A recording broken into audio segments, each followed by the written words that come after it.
The four elements: water, earth, fire, and air. All of these elements live in a perfect, harmonious, symbiotic relationship. Well, not today. No, you read the title of the video. We're gonna make all these guys beat the absolute crap out of each other.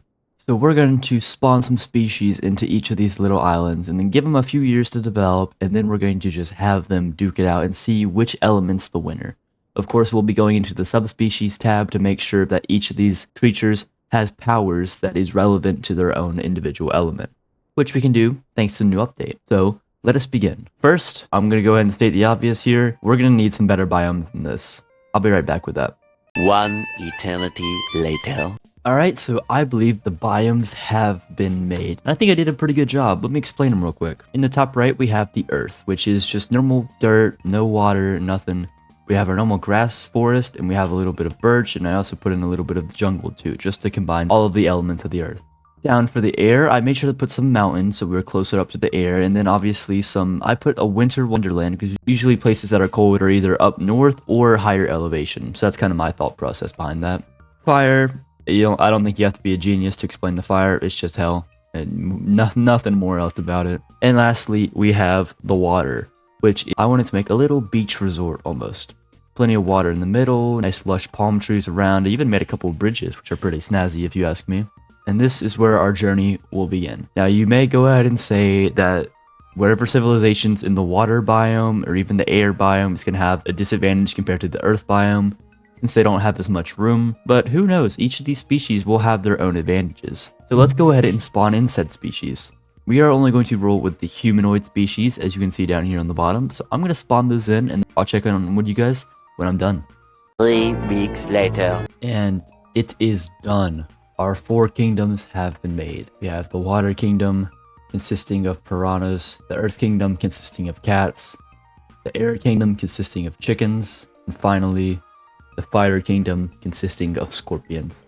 Now let me go over the special details of each one. Let's go over the piranhas subspecies. Some things I've added: they are very happy because they're living in a beach paradise. Of course they're going to be happy. They're excellent swimmers because they're piranhas and they're water benders. They have the gift of water, which says they can command water particles with a flick of their fingers. And lastly, they're already adapted to the arcane desert where they live, and they are blue because they're water. But now let's also look into their religion, which also has some special things about it too. First off, they have been given a +10 stewardship. They have the ability to summon tornadoes and summon the fury of a storm front upon their enemies. Lastly, they can create a protective bubble to guard against incoming attacks, because bubbles are usually made out of water. Next, we have the fire kingdom consisting of scorpions. First off, these scorpions are naturally resistant to the heat, so they won't just die in here.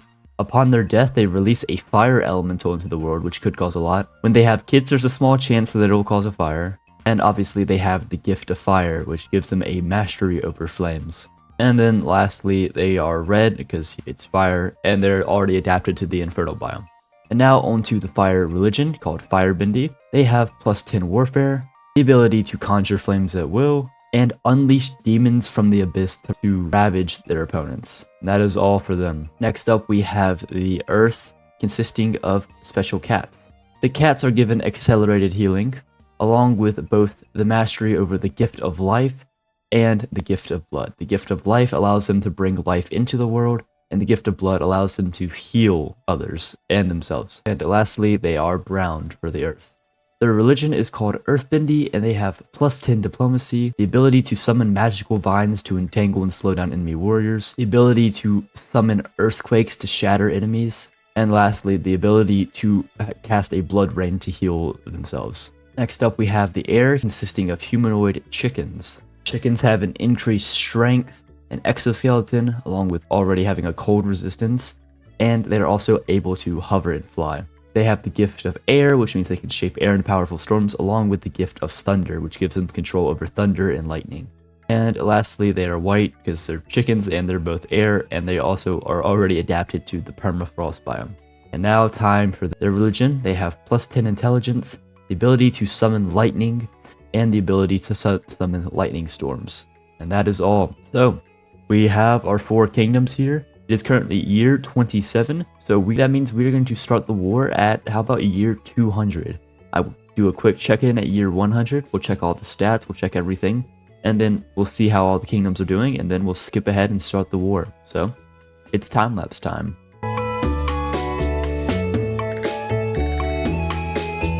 Alright, so we are at year 100, halfway to the mark that we are going to start the war at. And let's look at the kingdoms. Let's just do a quick overview. The Air Kingdom technically has the most people, but somehow they've split into 2 different kingdoms. We will quickly ignite a war to end that real quick. The Earth Kingdom has the second most people with 620, and they've already begun quite prosperous development. The Fire Kingdom and the Water Kingdom have the exact same number of people with 437. And the Fire people might need to be limited because at least from all the powers that I've given them, they seem to be the most powerful. But still, they're doing alright. They don't really have any predators. They just need to expand. And the Water Kingdom is unfortunately limited by this big lake in the middle, but it does give them some advantages like the ability to fish. And overall, they're also doing pretty good on their own too. So let's just check some interesting people before we move on. By the way, I found out way too late that if you just click the bottom right here, you can just go to interesting people from here without having to make like an alliance. So the most known is this guy whose name I won't even dare pronounce.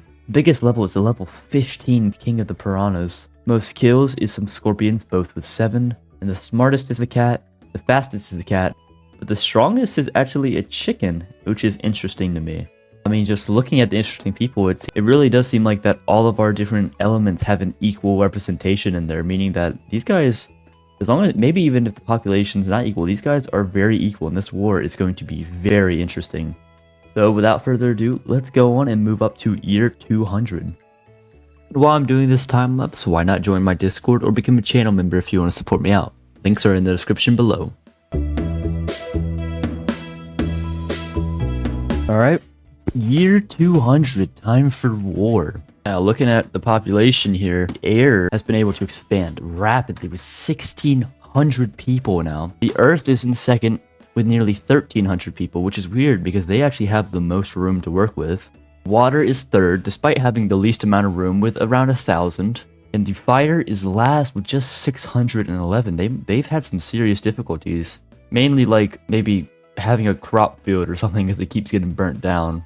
Which I mean I guess is just their fault for existing.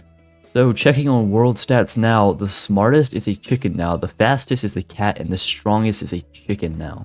So that's interesting. So let's check the size of the armies right before we begin the war. The air has 662 soldiers. The earth has 550 soldiers. The water has 350 soldiers. And the fire only has 170. We're going to in turn angry villagers on. And for every culture in the world, I've also turned on xenophobic and ethnocentric guard, which ensures that for the most part, these cultures will try and just absolutely destroy one another, ensuring that only one element will survive. So now it is time to lower the gates. We'll take some hills, and each element will have one access point to another. And we will actually make a cross here in the middle, where this might be a big battle zone. But that's just so everyone can access everyone. But they still have individual access points around here. And what I noticed is this big lake right here for the Water Kingdom could actually be very useful. If you see, we have the 2 bridges, which actually separates the kingdom, meaning that this is a good choke point, that if the Water Kingdom can hold on to it, they have a good chance of winning.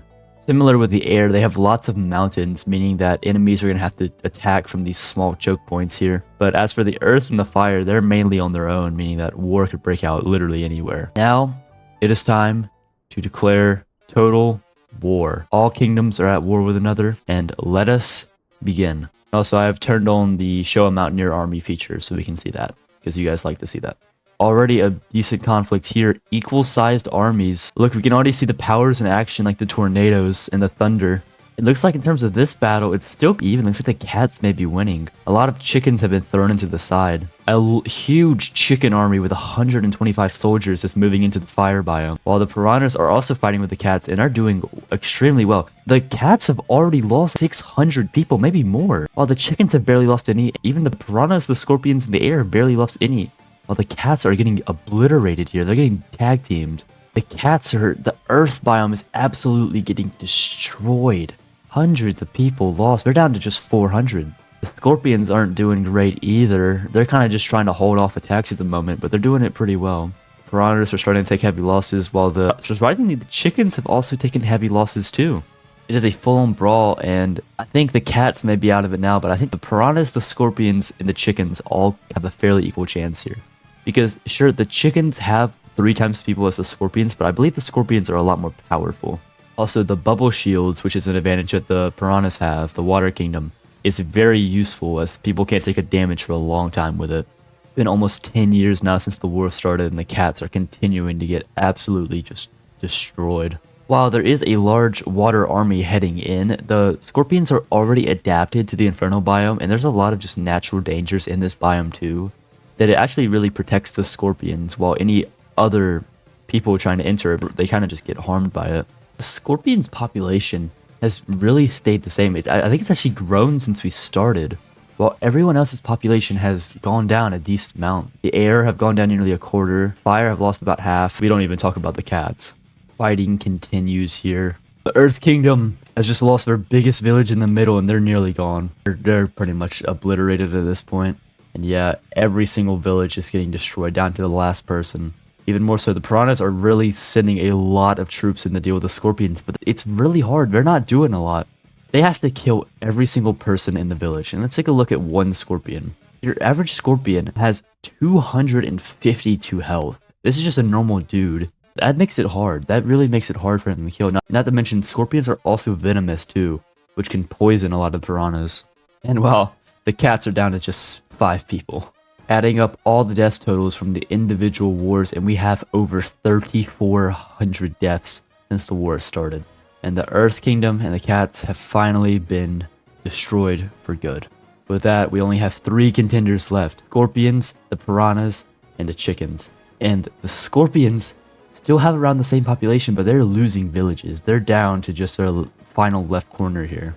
While the piranhas and the chickens are now beginning in more direct hand-to-hand combat here, as the piranhas are sending in an army, a decent-sized army, into chicken territory. Let's see what they can do. And looking at population numbers, the piranhas are absolutely tearing through these chickens. And this army will eventually be defeated, but I think the piranhas really are the best advantage here. The piranhas still have 350 soldiers, and the chickens only have 420. As with the scorpions, they're still barely hanging on, down to just around 250 people left. And they keep getting bombarded by both sides, the chickens and the piranhas. I kind of feel bad for them, but they're still hanging in there. And we're about to reach the 100-year mark, in which we'll check some stats. The scorpions are slowly losing people, but they're still... Look at these piranha armies. Over 100 soldiers in this army alone, heading down to go deal with the scorpions. And the piranhas are really making a big jump here into chicken territory. In terms of population, they're down to just 1,100 people. The piranhas are still at 370 people, while the chickens are just at 250 now. And the scorpions are finally about to get destroyed once and for all. And there it is. The piranhas have surpassed the chickens in population, meaning that the water kingdom may be the ultimate kingdom. Look at that soldier number just shoot up. Wow, look how fast that's going. And it's been well over 100 years. Let's check some interesting people stats. Mainly, most kills. So interestingly, the most kills in the world is actually the king of the piranhas with 8 and a scorpion with 8 as well. According to this, the strongest soldiers are still part of the chicken empire though. The piranhas are sending their last armies to deal with the scorpions. They're also sending a lot of their efforts to try and take down the chickens, which is doing very good. The scorpions are down to just a few people left, just only 7 left in the fire kingdom as a whole. Now just 2, and the scorpions have been destroyed. The fire kingdom has lost. It is now between the water kingdom and the air kingdom. The water kingdom over the course of this war has only gotten stronger, while the air kingdom is now to about half of what they once had. Looking into some of these battles, I think a big advantage they have is the bubble shields given to the piranhas, which can really shield them from attacks. Not to mention the piranhas are pretty strong with their own too, while the chickens on average only have around 100, maybe 200 health. But as I said earlier now, the piranhas have to attack from these choke points. They don't really have anywhere else they can attack from. Meaning that the chickens, if they want to, they could help secure these and maybe make it easier for them to stand a chance. But the piranhas are just sending army after army, wave after wave into chicken territory. It's not really going to matter that much. The lightning has been summoned, the tornadoes. Both have magical powers, but it seems like it will be in vain, for at least for the chickens. In total, the war just between these two kingdoms surpassed nearly 4,000 deaths. Absolutely insane. And the piranhas have only been about 1,000 of those deaths, while the chickens were the other 3,000. And it's getting out of hand now. Piranha armies have infiltrated the mainland of the chickens. Cities are falling. Most cities have just a couple people left. They're getting destroyed. The Air Kingdom only has 350 people left, while the piranhas are now up to 1,300, with stronger than ever. The chickens are still doing fairly well trying to hold out, but villages are getting destroyed. Down to less than 200 people now. The chickens population is rapidly falling. Not a soul is going to be left of any of these species. Down to just 60 chickens left, now below 50. As the last armies push in, killing the remaining chickens, let's check some quick final war stats here. In total, over 5,000 people have died between just these two wars. If we add in the other ones, over 10,000 in total died. Doing the math here, around 1,000 piranhas died, while the rest were all chickens. Looking at interesting stats, the most kills is this piranha right here, named Chad, with 23. He's also a king slayer too. And as we watch the last armies pull in, the chickens are down to their last people, and there they go. They have fallen. It is ended. The piranhas, the water kingdom, is the winner of the 4 elements. That is your champion. Despite having the least amount of land, and honestly the worst land too, they have an arcane desert which consists of palm trees, no food, no resources. They were at really every disadvantage, and they still won. I was disappointed in how quickly the cats fell.